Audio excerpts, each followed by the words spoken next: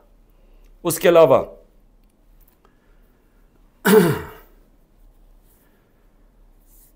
جس طرح انہوں نے مجھے اٹھایا، میں اس لیے ہرجانہ کر رہا ہوں کہ انہوں نے ساری دنیا میں خبر گئی کہ عمران خان کو کرپشن کیس پہ اٹھا لیا۔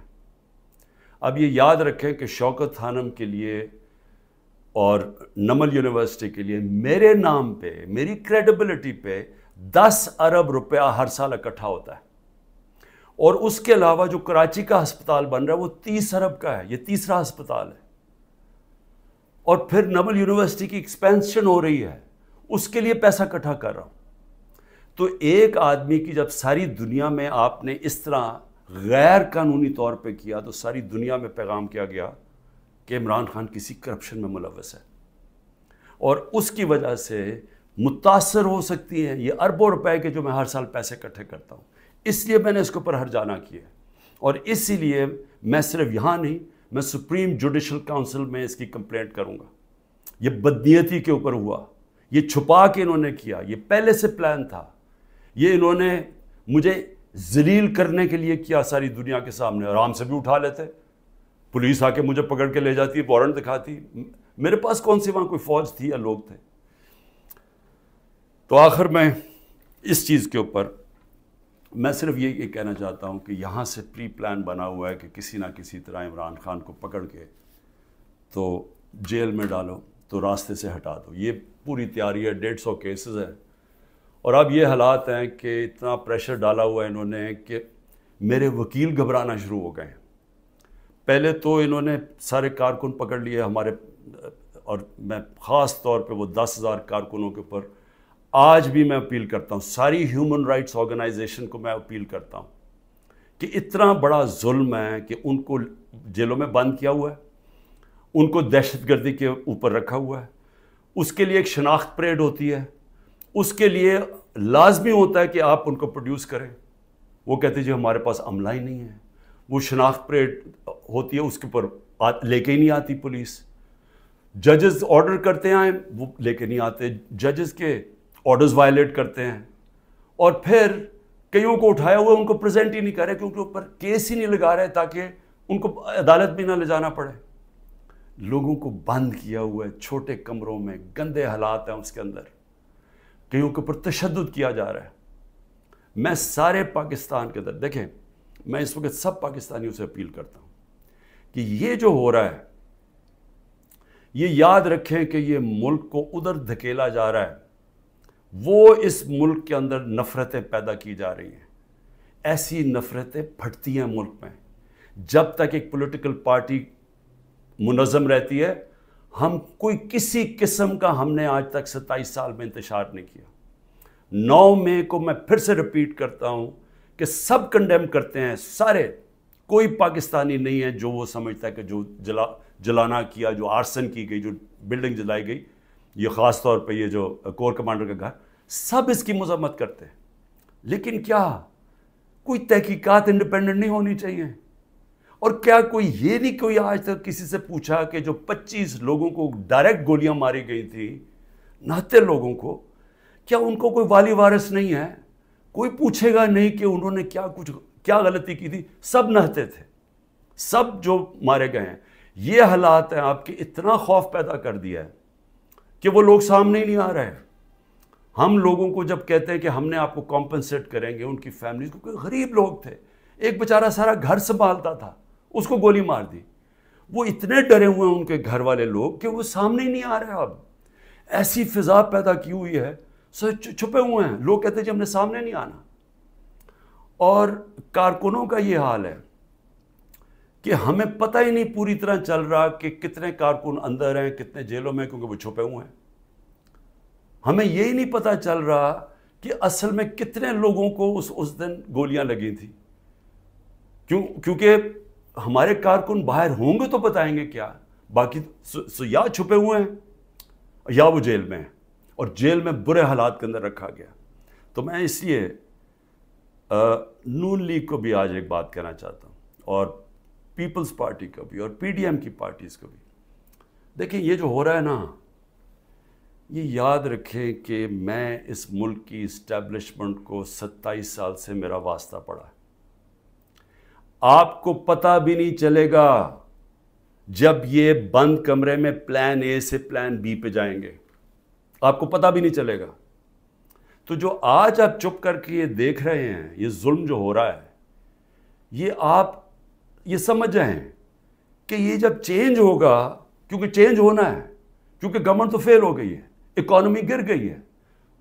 آج جو ڈالر جس مارکیٹ کے اندر اوپن مارکیٹ میں 314 روپے کا ڈالر نہیں مل رہا، کیوں نہیں مل رہا؟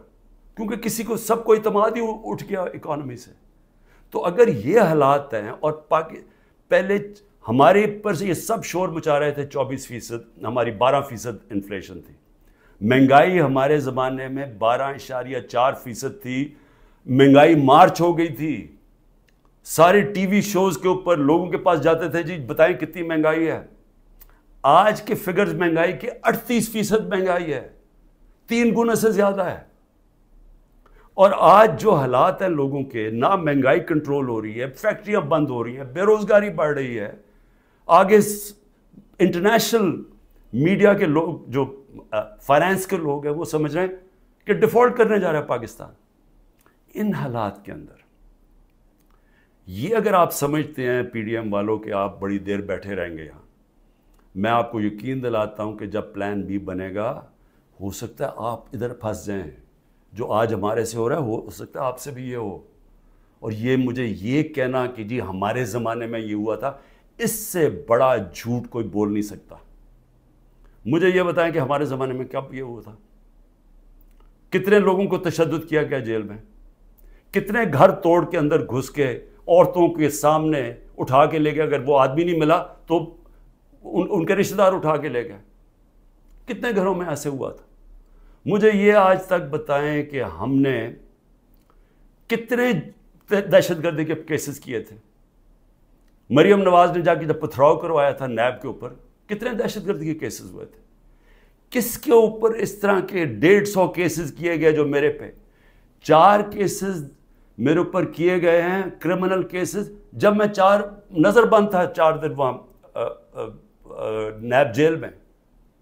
تو جس طرح کی یہ آپ حرکتیں کر رہے ہیں اور یہ ہونے دے رہے ہیں حرکتیں، اور یہ کہہ کہ جی ہمارے زمانے میں یہ ہوتا تھا، یہ سمجھ جائیں کہ یہ بڑی جلدی چینج ہو سکتا ہے. یہ ابھی آپ بڑے خوش ہیں کہ جی تحریک انصاف، اس لیے نہیں کہ ہم نے آپ سے کوئی ظلم کیا تھا. میں پھر سے ریپیٹ کرتا ہوں، 95% کرپشن کے کیسز اب پہلے آپ کے زمانے میں بنے ہوئے تھے. اسحاق ڈار آپ کے زمانے میں بھاگا، نواز شریف کے بیٹے آپ کے زمانے میں بھاگے. یہ جو کیسز بنائے ہوئے تھے یہ سارے آپ کے زمانے میں ہوئے ہیں. صرف پھر سے شہباز شریف کے جو 16 ارب کا ایف آئی کا کیس تھا اور جو نیب کا کیس تھا، وہ ہمارے زمانے میں بنا 8 ارب کا. اور وہ میں آج بھی کہتا ہوں کہ اس سے کلیئر کٹ کیس ہے ہی کوئی نہیں. زمین کے قبضے جو چھڑوائے تھے وہ سارا لینڈ ریکارڈز کے دیکھ کے چھڑوائے تھے. ایک مجھے ادارہ، نہ پولیس آفیسر، کوئی آئی جی، کوئی مجھے آج ایف آئی اے کا آدمی مجھے ایک کہہ دے کہ میں نے کسی کے اوپر کہا کہ انتقامی کارروائی کرو، ایک مجھے بتا دے. کوئی مجھے بتائے جتنی ہم نے بھرتیاں کی ہیں وہ ساری میرٹ کے اوپر کی تھی. کتنے عمران خان کے رشتہ داروں کو امپورٹنٹ جگہوں پہ بیٹھے تھے. اور پھر میڈیا، ذرا میں میڈیا کے اوپر آ جاؤں، کیونکہ میڈیا میں ہمیں بڑی مار پڑی تھی سارا وقت. وہ گورنمنٹ، جس گورنمنٹ نے اس ملک کے اندر کرونا، دنیا مانتی تھی کہ کرونا کا سب سے زیادہ ڈیل اس کو سنبھالا، دنیا مانتی تھی. ہندوستان میں حالات دیکھ لیتے، ارد گرد ایران میں حالات دیکھتے جو ہمارے 2 نیبرز تھے، اور پاکستان میں حالات دیکھتے. اپنے ملک کو جس طرح ہم نے نکالا ہے اور بڑی رسک لے کے، تو میں آج یہ سوال پوچھتا ہوں کہ ہمارے طرف اخبار اٹھا کے دیکھ لیں جو ہماری مٹی پلیت کی گئی ہے میڈیا میں. اور ایک کیس ڈال دیجیے رانا ثناء اللہ کے اوپر، وہ ڈرگز کا کیس تھا. رانا ثناء اللہ کا اے این ایف نے کیس کیا تھا، جن کے اوپر ایک میجر جنرل صاحب بیٹھے ہوئے تھے. اور ہم نے کیبنٹ میں جب رانا ثناء اللہ کا کیس آیا، کیبنٹ میں پریزنٹیشن مانگی اس سے کہ کہیں غلط کیس تو نہیں کر دیا. اور انہوں نے ایک فریم بائی فریم بتایا کہ یہ کیسے یہ رانا ثناءاللہ پکڑا گیا تھا منشیات میں نے تو کسی کو نہیں کہا، نہ میری کیبنٹ نے کسی کو کہا. تو اس لیے یہ کہنا کہ آپ کے زمانے میں بھی کچھ تھا، ہمارے زمانے میں کچھ نہیں تھا. اور میں آج آپ کو آگے بھی بتا دوں کہ الیکشن جب ہوں گے، یہ میری آج پیشن گوئی مان لیں، جو مرضی کر لیں آپ، جتنا تحریک انصاف نے انشاءاللہ. تو جب ہم آئیں گے، میں آج آپ کو انشاءاللہ ہم جب آئیں گے، میں آپ کو ابھی بھی یہ کہتا ہوں، میرے سے جو کیا ہے میں تو ان کو معاف کر دوں گا. مجھے قتل کرنے کی جنہوں نے کوشش کی میں معاف کر دوں گا، کیونکہ میں جو امتی ہوں وہ نبی صلی اللہ علیہ وسلم کا ہوں، اور انہوں نے اپنی ذات کے اوپر ہمیشہ معاف کر دیتے تھے. تو میری ذات کے اوپر جو بھی چیزیں میں معاف کر دوں گا. جو میرے گھر میں ہوا، میری بیوی اکیلی گھر میں، جس طرح گھر میرا توڑا گیا باہر سے، جس طرح اٹھا کے لے گئے، مارا لوگوں کو میرے گھر میں آ کے، میرے گھر کے اوپر جو حملے کیے گئے، جب میں تو معاف کر دوں گا. لیکن مجھے بتائیں کہ جن لوگوں کے اوپر اس وقت تشدد ہوا ہے اور ہو رہا ہے، وہ جب نکلیں گے، یا جو اعظم سواتی سے ہوا، یا جو شہباز گل سے ہوا، تو کیا وہ معاف کریں گے؟ کیا یہ جو عمران ریاض کو اٹھایا، یا جو ارشد شریف، یہ جس طرح اس کی کیا فیملی معاف کرے گی؟ کیا یہ جو ورکرز جب نکلیں گے جن کو جانوروں کی طرح رکھا گیا ہے، کیا ان کو پتہ ہے کون کون سے؟ اور پولیس والوں نے زیادہ تر اچھا برتاؤ، ان کی بری رپورٹس نہیں ہیں، نامعلوم افراد نے زیادہ ظلم کیا، لیکن کئی گلو بٹ جو انہوں نے شامل کیے، کیا ان کو معاف کر دیں گے؟ جنہوں نے 25 مئی کو کیا، ہم نے چپ کر کے بیٹھ گئے، ہم نے کسی کو سزا ہی نہیں دی جب 25 مئی کو انہوں نے ظلم کیا تھا. تو کیا اب ہم معاف کر دیں گے؟ یہ جو ورکر جب نکلیں گے وہ ڈیمانڈ نہیں کریں گے کہ جن سے ظلم کیا گیا؟ تو اتنے انتہا پہ جو آپ لے کے جا رہے ہیں، یہ یاد رکھیں کہ کہیں پلان بی بن گیا تو آپ اسی جگہ پہ پھنس جائیں گے. اور میری میڈیا سے، اب میں پھر میڈیا سے پوچھتا ہوں کہ اب تو انہوں نے مکمل طور پہ عمران خان کا نام ہی اب نہیں لے سکتے اب ٹی وی چینلز پہ، یہ اب نئی چیز ہے. اگر عمران خان کا ٹی وی چینلز پہ نام نہیں لے سکتے تو اب میں سوچ رہا ہوں کہ ٹی وی چینلز پہ گفتگو کیا ہوگی شام کو. میں اور بھی سوچ رہا ہوں کہ اس کا مطلب مریم نواز کی تو اب تقریریں دکھائی نہیں سکیں گے، کیونکہ اس کی تقریر ہی ختم ہو جائے گی اگر اس میں عمران خان کا نام نہ ہوا. یعنی اس طرح سے کیا ملک میں کیا لوگ اتنے بیوقوف ہیں کہ اگر آپ یہ نہیں کریں گے تو اس سے وہ بھول جائیں گے لوگ P T I Imran Khan کو. میں پھر سے آپ سے کہتا ہوں کہ یہ جو لوگوں سے کیا جا رہا ہے، ہمارے لوگوں سے جو میرے سے کیا جا رہا ہے، میں اپنا اس لیے نہیں زیادہ بات کرتا کہ ٹھیک ہے میں تو تیار ہوں ہر چیز کے لیے. پہلے تو رانا ثناءاللہ کہتا ہے کہ عمران خان کی جان کو شدید خطرہ ہے، ٹی وی پہ جا کے کہتا ہے. پھر میرا جو انچارج تھا کرنل عاصم یہاں کا سیکیورٹی کا، اس کو وہ غائب ہو جاتا ہے. جو گاڑیاں جو پروٹیکشن دینے والی جو بلٹ پروف ہیں، وہ سوائے ایک کے باقی ساری وہ 3 جو گاڑیاں تھیں وہ غائب ہو جاتی ہیں، ان کو پکڑ کے امپاؤنڈ کر لیتے ہیں. پھر ارد گرد اس وقت جو ہمارے قریب تھا اس کے پر وارنٹ نکال دیے. تو یہاں خالی پڑا ہوں، میں اکیلا بیٹھا ہوں، 2-3 ہمارے پاس لوگ رہ گئے. اور پھر آتے ہوئے اب لوگ ڈرتے ہیں کیونکہ اگر کوئی یہاں آئے گا تو ان کو ڈر ہے کہ باہر کوئی انفارمنٹس پکڑے جائیں گے، تو وہ بھی آئسولیٹڈ ہوں، وکیل صرف آ سکتے ہیں. لیکن میرا سوال یہ ہے کہ کیا اس سے میں پیچھے ہٹ جاؤں گا؟ اور پھر جو حربے استعمال کیے گئے، مجھے بڑا افسوس ہوا کہ رات میری بھانجی کا خامد، جس کا کوئی تحریک انصاف سے تعلق نہیں ہے، اس کا جو باپ اور فیملی وہ ساری نون لیگ میں ہے، اس کو کل رات اٹھا کے لے گئے. تو ایک بہن کے گھر میں چھاپے مارے ہیں انہوں نے گھر جا کے. تو یہ جو ساری حرکتیں ہیں، کیا اس سے عمران خان پیچھے ہٹ جائے گا؟ اور پھر میں نے ایک کمیٹی بنائی جس میں پرویز خٹک اور اسد کیسر تھے. ان کو دعوت ملی جی کہ ہاں اسٹیبلشمنٹ سے کیا ہے ہمارے سے بات چیت کریں. وہ ادھر جاتے ہیں، ادھر ان کو سیف ہاؤس میں بٹھا لیتے ہیں. وہ ابھی بھی جب تک مجھے خبر آ رہی ہے ابھی وہ سیف ہاؤس میں بیٹھے ہوئے ہیں. انہیں کہہ رہے ہیں کہ تب آپ کو ہم چھوڑیں گے جب آپ یہ کہیں گے کہ ہم تحریک انصاف سے ہم اس کو چھوڑیں، تحریک انصاف اور عمران خان کو. تو اصل میں یہ جب آپ یہ حرکت یہ جو کر رہے ہیں، کیا آپ کو سمجھ ہے کہ آپ لوگوں سے کیا پوچھ رہے ہیں جب آپ کہتے ہیں کہ آپ تحریک انصاف سے علیحدہ ہو رہے ہیں؟ کیا اندازہ ہے کہ یہ کہہ کیا رہے ہیں آپ یہ کہہ رہے ہیں کہ آپ پالیٹکس چھوڑ دیں، کیونکہ جس وقت جو اس وقت تحریک انصاف کو چھوڑے گا، یہ میں آج آپ کو رائٹنگ میں دے رہا ہوں کہ اس کو لوگوں نے ووٹ نہیں ڈالنی۔ تو جو ہمارے سارے لوگ اتنی مشکلوں کے باوجود ہمارے ساتھ کھڑے ہیں، نظریاتی طور پہ بھی کھڑے ہیں، وہ جو ظلم ہو رہا ہے اس کے اوپر بھی وہ لوگ کھڑے ہو گئے کہ ہم نہیں جاتے، لیکن ان سب کو یہ بھی پتہ ہے کہ جو چھوڑے گا اس کی اس وقت پالیٹکس ختم ہو جائے گی۔ تو یہ جو ان دونوں کو، ہمارے سینئر لوگوں کو، میں نے تو اس لیے کہا تھا کہ بات چیت شروع کریں گے، وہ بات چیت کرنے گئے ان کو ہی بٹھا لیا۔ تو اس کا مطلب کہ بات چیت نہیں کرنا چاہتے ہیں۔ اس کا مطلب یہ کہ یہاں فیصلہ ہوا ہے بند کمروں میں کہ پارٹی کو ختم کرنا ہے، عمران خان کو اکیلا کر دینا۔ عمران خان اکیلا ہو چکا ہے، عمران خان کے تو ارد گرد اب کوئی بھی نہیں ہے، نہ میں کسی کو ٹیلی فون کر سکتا ہوں، نہ میں کسی سے بات کر سکتا ہوں، کہ سب چھپے ہوئے ہیں۔ یا جو میری سینئر لیڈرشپ ہے ان سے مشاورت نہیں کرتے، وہ سارے جیل میں ہیں، یا انہوں نے کہا کہ ہم جی پیچھے ہٹ رہے ہیں، ہم پالیٹکس سے پیچھے ہٹے۔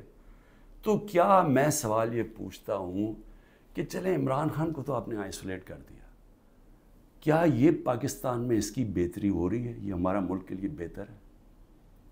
ہماری جو اکانومی بیٹھتی جا رہی ہے، جو غربت بڑھتی جا رہی ہے، بے روزگاری بڑھتی جا رہی ہے، مہنگائی بڑھتی جا رہی ہے، کیا یہ اس سے ٹھیک ہو جائے گی؟ کیا اندازہ نہیں کہ یہ جو بھی سوچ رہے ہیں، جو بھی یہ سوچ ہے اس کے پیچھے، کیا وہ آگے پاکستان کا بھی سوچ رہے ہیں؟ ایک پارٹی جو ملک کی فیڈرل پارٹی ہے، جو اس وقت سارے صوبوں کے اندر ہے اور سب کو اکٹھا رکھ سکتی ہے، جب اس پارٹی کو توڑنے کی کوشش کی جا رہی ہے اور اس کے لیڈر کو ختم کرنے کی کوشش کی جا رہی ہے، کیا یہ پاکستان میں اس کی بہتری ہے؟ ہمارے ملک کی بہتری ہے اس میں؟ کیا ہم یہ نہیں سمجھتے کہ کوئی اسٹیبلشمنٹ آج تک ملک کو اکٹھا نہیں رکھ سکی؟ جو ہماری طرح کا ملک ہو، جدھر مختلف صوبے ہوں، مختلف زبانیں ہوں، جب جس طرح کے یہ حالات کیے جا رہے ہیں، یہ پاکستان سے دشمنی ہو رہی ہے۔ کیا عمران خان کو اب غدار کہہ کے وہ مان جائے گی؟ لوگ غدار قوم مان جائے گی؟ کیا اندازہ نہیں ہے کہ پبلک اوپینین ہوتا کیا ہے؟ میں گراؤنڈ پہ، میں نے 27 سال گراؤنڈ سے پارٹی بنائی ہے۔ میں نے کبھی کسی کو ڈیڈی کہہ کے کسی کی ڈکٹیٹر کی کیبنٹ میں نہیں بیٹھا 8 سال پہلے اور پھر پالیٹکس میں آیا، یا میں کسی کی چھت کے اوپر سریے لگاتے لگاتے میں چیف منسٹر نہیں بنا۔ میں نے زیرو سے پارٹی شروع کر کے یہاں پہنچا ہوں۔ میں پبلک اوپینین کو جانتا ہوں، جس نے پبلک اوپینین کے اوپر آیا پاور میں، وہ جانتا ہے، وہ سمجھتا ہے۔ میں اس لیے آپ کو کہہ رہا ہوں کہ یہ جو آپ کر رہے ہیں، اس سے پارٹی کمزور نہیں، پارٹی طاقتور ہو رہی ہے، کیونکہ پبلک جڑتی جا رہی ہے اس کے ساتھ، اور لیکن کمزور پاکستان ہو رہا ہے۔ ہمارے ملک کو کمزور کیا جا رہا ہے۔ ہماری معیشت جب کمزور ہوتی ہے تو سارا ملک کمزور ہو جاتا ہے، اور سب سے بڑی بات کہ پالیٹکس کو فریگمنٹ کیا جا رہا ہے۔ جو پلان مجھے نظر آ رہا ہے وہ یہ ہے کہ ہر پارٹی کو چھوٹی چھوٹی ان کے ووٹیں دے دیں، اور پھر وہ ساروں کو اکٹھا کر کے جب آپ بٹھائیں گے تو سمجھیں گے کہ وہ کمزور قسم کی حکومت ہوگی جو کنٹرول ہو سکتی ہے پیچھے سے۔ تو یہ تو ملک کی تباہی ہے۔ ملک کی اس وقت ریکوائرمنٹ ہے، جو معاشی تباہی مچ چکی ہے ملک میں، جو ملک جدھر جا کے کھڑا ہو گیا، آپ کو تو وہ ایک گورنمنٹ چاہیے جس کو پبلک، جس کے پیچھے کھڑے ہو، پبلک کا مینڈیٹ ہو جس کے پیچھے، جو کہ پھر ملک کو اکٹھا بھی کر سکے اور مشکل فیصلے کر سکے۔ اور مشکل فیصلے کیا ہوتے ہیں؟ ملک کو ری سٹرکچر کر سکے، گورننس سسٹم ٹھیک کر سکے، رول آف لاء لے کے آئے پاکستان میں، وہ انویسٹمنٹ کی انوائرمنٹ بنائے تاکہ انویسٹمنٹ تو آنی شروع ہو، اور تو چھوڑے بیرون ملک پاکستانی سب سے بڑا اثاثہ ہے۔ جس وقت ہم نے ملک میں قانون کی حکمرانی کی، ان کی انویسٹمنٹ آ جائے گی۔ لیکن یہ تو اس کو دوسری طرف جا رہے ہیں، اس پہ تو پاکستان میں امید ہی ختم کرتے جا رہے ہیں۔ اور میں آخر اپنی بات ختم کرتا ہوں اپنے ورکرز کے لیے، کہتے ہیں کہ جتنے بھی میرے ورکرز ہیں وہ جس طرح بھی میری ان تک آواز جائے، مجھے پتہ مشکل ہے وقت، چن کے ہر تھانے کو حکم دیا گیا کہ پی ٹی آئی کا کوئی کارکن ہے تو اس کو پکڑو یا اس کو دباؤ یا اسے کہو اپنی وہ کہے کہ جناب میں آج پاکستانی فوج کے ساتھ کھڑا ہوں اور میں تحریک انصاف چھوڑ رہا ہوں۔ ہم سارے پاکستانی فوج کے، میں بار بار کہ ہم سب فوج کے ساتھ کھڑے ہیں، کون نہیں کھڑا ہوگا اپنی فوج کے ساتھ جس نے آپ کی ملک کی حفاظت کرنی ہے؟ لیکن یہ ایک آڑ لے کے کہ جی وہ 9 مئی کو تحریک انصاف کو ایک بالکل ایک اس کے اوپر پورا کریک ڈاؤن کر دو اس کا بہانے میں، تو میں اپنے سارے کارکنوں کے صبر کریں، مشکل وقت ہے، آپ کے لیے مشکل وقت ہے، میرے لیے سب سے زیادہ مشکل وقت ہے۔ مشکل وقت کیوں ہے؟ کیونکہ سارا دباؤ انہوں نے میرے پر ڈالا ہوا ہے۔ تو جب تک میں کھڑا ہوں، جب تک یہ سارے حربے استعمال کر رہے ہیں مجھے پکڑنے کے، کوئی نہ کوئی کیس میں تو پکڑ ہی لیں گے کہ اتنے زیادہ کیسز ہیں، اور اگر میرے وکیل اب ڈرنا شروع ہو گئے ہیں تو میں خود تیاری کر رہا ہوں کہ میں خود ہی پھر مجھے اپنے کیسز عدالت میں جانا پڑے گا، لاء پڑھنے کی بھی اب کوشش کر رہا ہوں۔ سمجھ بھی ویسے میں نے اتنی دفعہ عدالتوں کے چکر لگائے ہیں کہ میں کافی سمجھ بھی گیا ہوں کہ قانون کیا ہوتا ہے، تو میں وہ بھی تو لگ تو ایسے رہا کہ وہ وکیل بھی آخر میں چھوڑ جائیں گے، لیکن عمران خان جب تک زندہ کھڑا رہے گا اپنے ملک کی حقیقی آزادی کے لیے۔ اور میرے کارکنوں، آپ اس کو پالیٹکس نہ سمجھیں، آپ ایک دن دنیا کہے گی کہ یہ وہ لوگ ہیں جو کھڑے تھے پاکستان کی حقیقی آزادی کے لیے اور انہوں نے قربانیاں دی اپنے ملک کو آزاد کرنے کے لیے۔ پاکستان پائندہ باد۔